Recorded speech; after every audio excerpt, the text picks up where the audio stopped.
So good morning, everybody. Welcome to HBaseCon and PhoenixCon 2018. I believe for HBaseCon, this is the 6th annual HBaseCon held in the US. We've now had 2 HBaseCons in Asia as well, one, and we're about to have our second HBaseCon in Asia. This is exciting. I'm so happy that you're all here this morning. Thank you for your participation in the project. I want to thank Josh for organizing HBaseCon this year, along with his team at Hortonworks. And thanks to Hortonworks for handling the registration process and the venue. It's been really helpful. Thanks to the other sponsors, the ASF, SIF Science, Cloudera, and Bloomberg. And thanks to the committees who reviewed all the submissions and chose the talks that you're going to hear today. I hope you're excited. My first HBaseCon was in 2014. And HBase 0.98.2 had just been released. We were really excited about that release because it was the bucket cache and there was a lot of other stuff leading toward HBase 1.0. I'm going to get into HBase 2.0 in a minute, but first I want to talk about what we've been doing in the last year on the HBase project. We've had 7 GA releases, and we have had 4 alpha and beta releases toward 2.0. On the 1.3 line, we had 1 release. On the 1.4 line, which was brand new this last year since HBaseCon, we had 5 releases that resolved 777 JIRAs. We have 2.0. HBase 2.0 is the culmination of about 4 years worth of work, and it resolved 4,623 issues.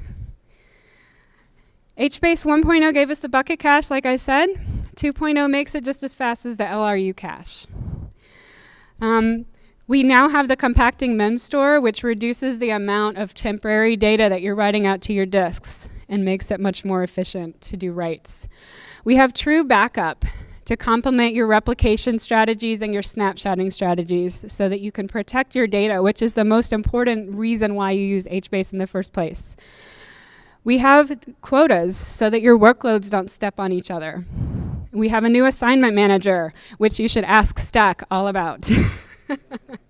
And again, we resolved over 4,600 JIRAs by releasing HBase 2.0. So tons and tons of bug fixes, tons of cleanup, tons of work on testing.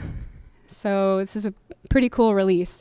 So in the last year alone, we resolved 1,889 issues. We have 152 unique contributors to our repository, up from 120 the year before. We have 2,179 commits into our master branch. That's up from 1,684 commits the year before.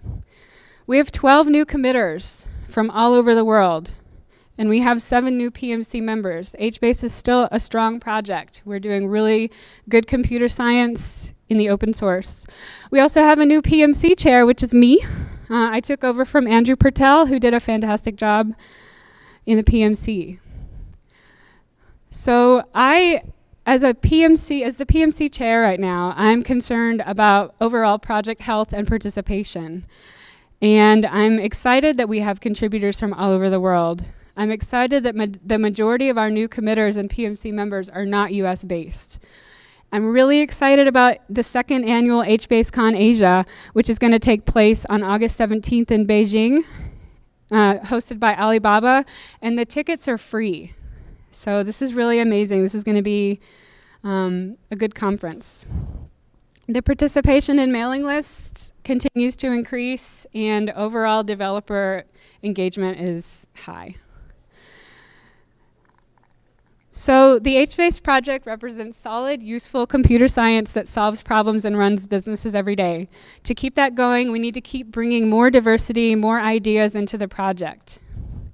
We need to continue attracting people from all over the world, from different backgrounds, so that we have the best ideas. I'd love to see more women, more people of color, and even more worldwide diversity in our project. If we continue to strive for these sorts of goals and do great computer science, HBase will continue being useful for many years to come. Thank you so much for being here.